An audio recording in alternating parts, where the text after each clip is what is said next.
एक चीज और आपको जिम्मेवारी दे दूं, ये चुनाव से पहले चढ़ूनी साहब ये मुझको भी गिरफ्तार कर सकते हैं, क्योंकि चाहेंगे कि ये कहीं ना जाए, ये पुलवामा पे ना बोले। तो जब मैं गिरफ्तार हूं तो मैं आपसे कोई ये तवक्को नहीं करता हूं कि क्या करना है ये आप मेरे से बेहतर जानते हो। तो मैं इससे अभी कह रहा था कि बेटे, देश में जिधर निकलोगे इसी तादाद में लोग तुम्हारे साथ खड़े रहेंगे, और देश के लोगों ने तुम्हारी लड़ाई को अपनी लड़ाई मान लिया है। अब इसमें कोई ज्यादा मेहनत करने की जरूरत आपको नहीं है, वो मेहनत हम करेंगे। मैं आपको एक बात बताऊं, 2 हफ्ते पहले मैंने एक इंटरव्यू में उस अखबार वाले को बताया कि पुलवामा में हमारे 40 जवान शहीद हो गए थे। जब मैं वहां गया और मैंने सारा नक्शा देखा और लौट के आया तो प्रधानमंत्री कहीं गए हुए थे, शूटिंग करा रहे थे अपनी। उनका टेलीफोन आया, उन्होंने कहा सतपाल भाई क्या हुआ? मैंने कहा साहब ऐसे ऐसे हमारे 40 जवान शहीद हो गए और वो हमारी गलती से हुए। वो 4 महीने से हवाई जहाज मांग रहे थे जम्मू से श्रीनगर जाने के लिए, लेकिन उनको हमने हवाई जहाज नहीं दिए, लिहाजा वो सड़क के रास्ते गए और मारे गए। तो प्रधानमंत्री ने मुझे कहा कि तुम चुप रहो। 2 घंटे बाद जो हमारा सिक्योरिटी एडवाइजर है अजीत डोभाल, वो मेरे साथ पड़ा है, उसका टेलीफोन आया कि सतपाल भाई इस पे बोलो मत, इस पे चुप रहो। मैंने समझा शायद ये जांच कराते होंगे, वो जांच आज तक नहीं हुई है। वो सिर्फ एक बहाना ढूंढ रहे थे कि इस सवाल पे पाकिस्तान की तरफ मोड़ के और चुनाव लड़ जाएं। हमारे 40 बच्चों की लाश पे खड़े होके ये चुनाव जीते हैं। मैं आपसे निवेदन करना चाहता हूं, अब की उनकी लाश पे इनको भस्म कर देंगे और इनको हम सजा देंगे कि इन्होंने कैसे हमारे बच्चों के साथ लापरवाही बरती। 5 हवाई जहाज सरकार के लिए बड़ी चीज नहीं होती। मैं वहां गवर्नर था, कश्मीर के और जम्मू के लड़के जहाज मांगते थे जब सर्दियां होती थी कि हमें इम्तिहान देने जाना है और सड़कें बंद हैं, तो मैं सबको हवाई जहाज दिलवा देता था। तो एक तरह से जानबूझ के उनको मरवाया गया ताकि चुनाव में इसका इस्तेमाल हो सके। और ये ऐसे लोग हैं कि चुनाव जीतने के लिए अगर सारे देश में आग लगानी हो तो वो भी करा सकते हैं। मैं आपसे हाथ जोड़ के प्रार्थना करता हूं कि अपने 40 बच्चों की मौत का बदला इस बार के चुनाव में हमको लेना है और जरूर लेना है। दूसरे, अभी चूंकि मैंने ये बोल दिया है तो मेरे स्टाफ को तंग कर रहे हैं। मेरे स्टाफ के लोग जो साधारण लोग हैं, 6-6 दिन से सीबीआई उनका इंटरोगेशन कर रही है। जिनके खिलाफ मैंने इल्जाम लगाए थे उनका किसी का इंटरोगेशन नहीं हो रहा। मेरी सारी सिक्योरिटी विड्रॉ कर ली है।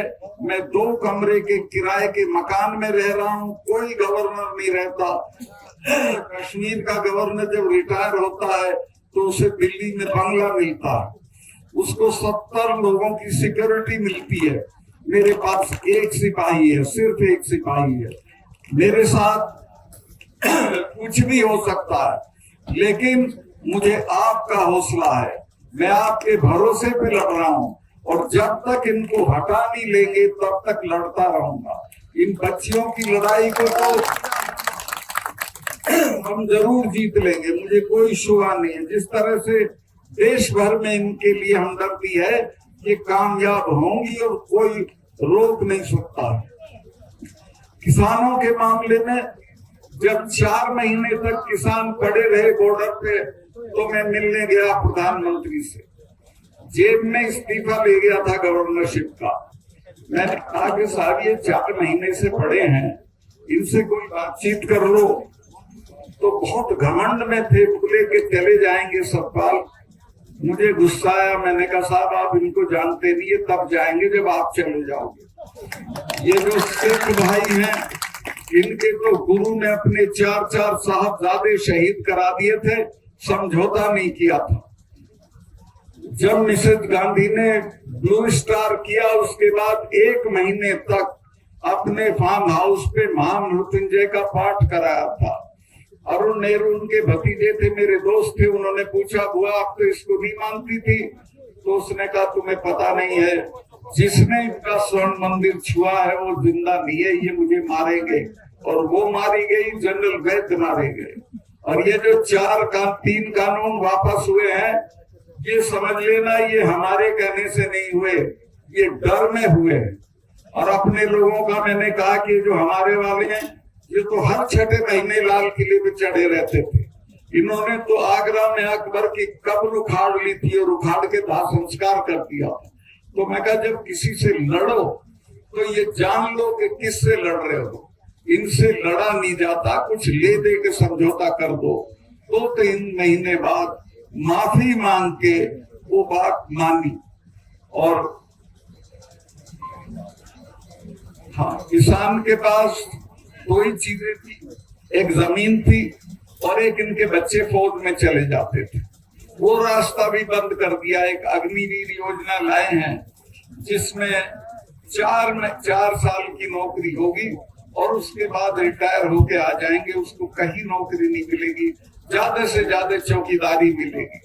तो पूरी कोशिश ये है कि किसानों की ताकत को खत्म करो, खेती को खत्म करो, दाम मत दो, MSP मत दो, और इनके बच्चों को फौज की नौकरी भी मत दो।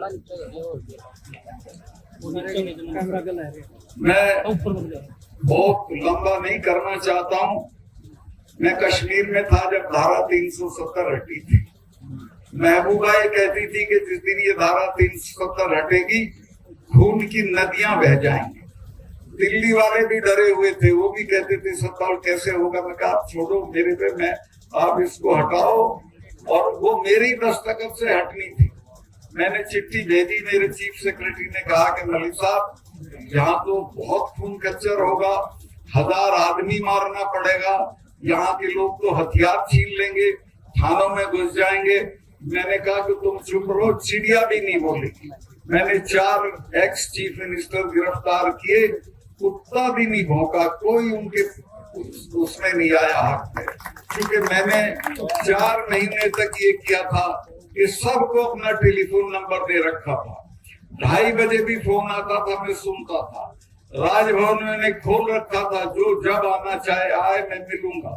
और नतीजा ये हो गया था। और लोगों को मैंने समझाया कि ये 250 टेररिस्ट हैं, इनको लेके तुम दुनिया की दूसरे नंबर की फौज से लड़के क्या हासिल कर लोगे, सिवाय ये मारे जाएंगे चिड़िया की तरह और कुछ नहीं होगा। बातचीत से सब कुछ हो सकता है। और मैं कहीं नेताओं के बच्चे तो लंदन में पढ़ रहे हैं, तुम्हारे मरते तुम क्यों बेवकूफी करते हो। वो बात उनकी समझ में आ गई थी। और जब ये पकड़े गए तो किसी ने कुछ नहीं किया। मुझे ऐसे फोन जरूर आए कि साहब इन्हें अभी आसानी से मत छोड़ना, थोड़ा देर से छोड़ना। एनीवे, जो होना था वहां के बहुत सारे काम है, मैं क्या गिनवाऊं, ये मौका नहीं है। लेकिन मैं ये कहना चाहता हूं कि देश में इस वक्त एक बहुत ही निर्लज और बहुत ही क्रूर सरकार है, जिसको लोगों की किसी तकलीफ से कोई मतलब नहीं है। ये बच्चियां जब जीत के आती हैं तो इन्हें अपने बंगले पे बुला के फोटो कराता है, चाय पिलाता है और कहता है हमारी बच्चियां जीत के आ गई। और अब ये पढ़ी है तो इनकी कोई सुध नहीं ले रहा है। तो ऐसे लोगों से निजात पाना है, इनको हटाना है, किसी भी कीमत पे हटाना है। और मैं आश्वस्त हूँ, मुझे पूरे देश से जिस तरह के संदेश आ रहे हैं, जो आपकी मैं भीड़ देखी, ये अद्वितीय है, अभूतपूर्व भीड़ है। लेकिन ऐसा मत समझना कि बाकी जगह में नहीं है। पूरे देश में लोगों के आग लगी हुई है इन बच्चियों के सवाल पे, किसानों के सवाल पे। और हाँ, एक चीज और आपको जिम्मेवारी दे दूं, ये चुनाव से पहले चढ़ूनी साहब ये मुझको भी गिरफ्तार कर सकते हैं, क्योंकि चाहेंगे कि ये कहीं ना जाए, ये पुलवामा पे ना बोले। तो जब मैं गिरफ्तार हूँ तो मैं आपसे कोई ये तवक्को नहीं करता हूँ कि क्या करना है ये आप मेरे से बेहतर जानते हो। दूसरे और ये जो जडूनी साहब है, संघर्षशील आदमी है, ऐसे लोगों को आगे बढ़ाइए और अपनी पक्षियों की मदद करिए। 28 तारीख को विनेश फोगाट ने आपको बताया है, बहनें भी जाएं तो और अच्छा है, नहीं तो पुरुष और लड़के तो जरूर जाएं और 28 को जाके पार्लियामेंट का उद्घाटन करें। बहुत बहुत धन्यवाद।